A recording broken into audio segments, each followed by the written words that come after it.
네, 땅콩 해양 사태로 물의를 일으킨 조현아 전 부사장이 결국 구속됐습니다. 이 사건 발생 25일 만입니다. 이 법원으로부터 영장이 발부된 조 전 부사장은 곧바로 서울 남부구치소에 수감됐습니다. 이 영장 발부되고 구치소 가기 직전 조 전 부사장 어떤 모습이었고 어떤 말을 했는지 먼저 보도록 하겠습니다. 같이 탔던 승객분들이나 사무장분들 이게 하시고 싶은 말씀 있으십니까?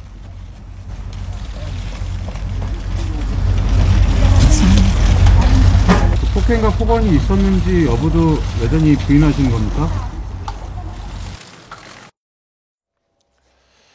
네, 매우 초췌한 모습인데 25일 만에 결국 구속 수감이 됐습니다. 자, 어떤 소감이 드세요? 화면 보시니까. 어쨌든 간에 법의 잣대로 재단을 받아야 될 사항은 이제 분명한 것 같고요. 네. 다만 이제 다른 사안에 비해서 어떤 구속영장 발부 자체가 좀 늦어진 점에 대해서 네. 공정성에 대해서 의문을 가르게 될 수 있을 것 같고요. 네. 다만 지금까지 여러 형태의 어떤 기업의 제3세가 행했던 비위 등에 대해서 국민적인 관심이 가장 증폭되었는데 특히 국민의 일반적인 어떤 정서에 반하는 오히려 이 사건 이후에 대한항공의 어떤 처신 자체가 가장 큰 문제가 아니었나. 그래서 결국 이것이 마치 다른 사건과의 더 진화 발전된 것 같아요. 바꿔 얘기하면 이제 국토부의 연결고리라든가 칼피아라든가 또는 고질적인 한국 내부에 있는 부패의 문제까지 건드렸던 사안으로 생각됩니다. 자, 조현아 전 부사장 죄명이 모두 이제 4가지 혐의로 기소가 됐는데 어떤 것들인지 한번 살펴보도록 하겠습니다.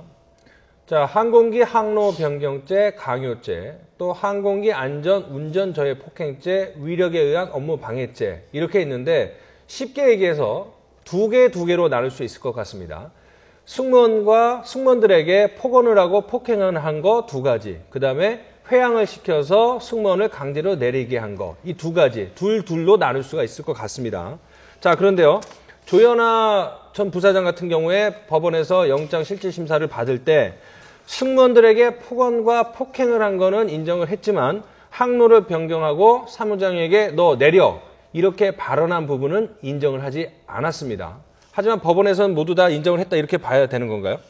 일단은 구속영장을 발부할 때는 범죄 자체의 유무죄에 대한 판단까지는 하지 않지만 이번에 이 구속영장이 발부될 때 이 판사가 얘기한 걸 보면 일단 사안 자체가 중대하다라는 걸 인정했죠.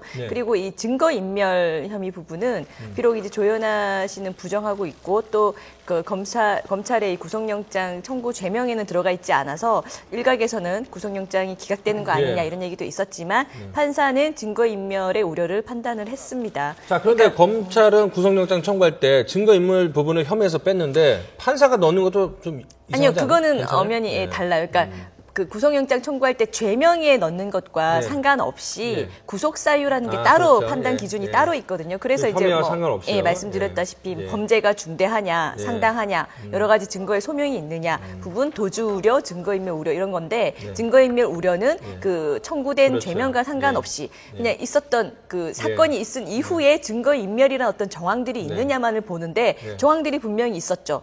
있는 정도가 아니라 대한항공의 임원들이 조직적으로 아주 발빠르게 다각도로 이 증거인멸 은폐 행위를 했거든요. 그것에 대해서 굉장히 죄질이 나쁘다. 증거인멸 우려가 상당히 높다라고 본 것 같고 그 중심에는 비록 조현아 씨는 증거인멸 지시했느냐에 대해서 침묵했다라고 해요. 그리고 여상무 또 조현아 씨가 지시한 적 없다라고 강하게